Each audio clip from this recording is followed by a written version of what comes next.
పురుషులకు కూడా చెప్తున్నాను నాయన, ఒక పచ్చని కాపురంలో నిప్పులు పోసి వేరే వాని భార్యను నీ సొంతం చేసుకోవడానికి అవతల వాడి కుటుంబాన్ని ఆర్పే పని ఎవ్వడూ చేయొద్దు. ఇక్కడ ఉన్నాళ్ళు, లైవ్లో ఉన్నాళ్ళు, ఎవరు ఎలాంటి అవకాశాలు నీకు వచ్చినా దయచేసి ఆ పాపం చేయొద్దు. ఒక పచ్చని కుటుంబాన్ని నాశనం చేయొద్దు.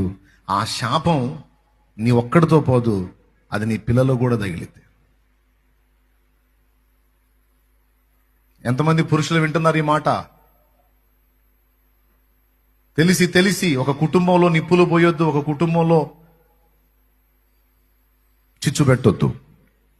ఆడపిల్లలు కూడా చెప్తున్నానమ్మా, నీ భర్త నేను ప్రేమగా చూసుకోకపోయినా బిడ్డల్ని కన్నావు గనక, నీకంటూ బిడ్డలు ఉన్నారు గనక నువ్వు ఏ అడుగు వేయబోయినా దయచేసి ఆ బిడ్డల ముఖం చూడు. ఫస్ట్ దేవుని ముఖం చూడు, తర్వాత బిడ్డల ముఖం చూడు. నా ప్రభు ఏమనుకుంటాడు, నా పిల్లలు ఏమనుకుంటారు? నన్ను కన్నవాళ్ల పరిస్థితి ఏంటి, నా తోడబుట్టిన వాళ్ళ పరిస్థితి ఏంటి?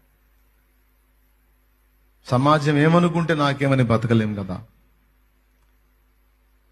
దేవుని దృష్టి ఎదుట, సమాజం దృష్టి ఎదుట మనం జాగ్రత్తగానే నడుచుకోవాలమ్మా.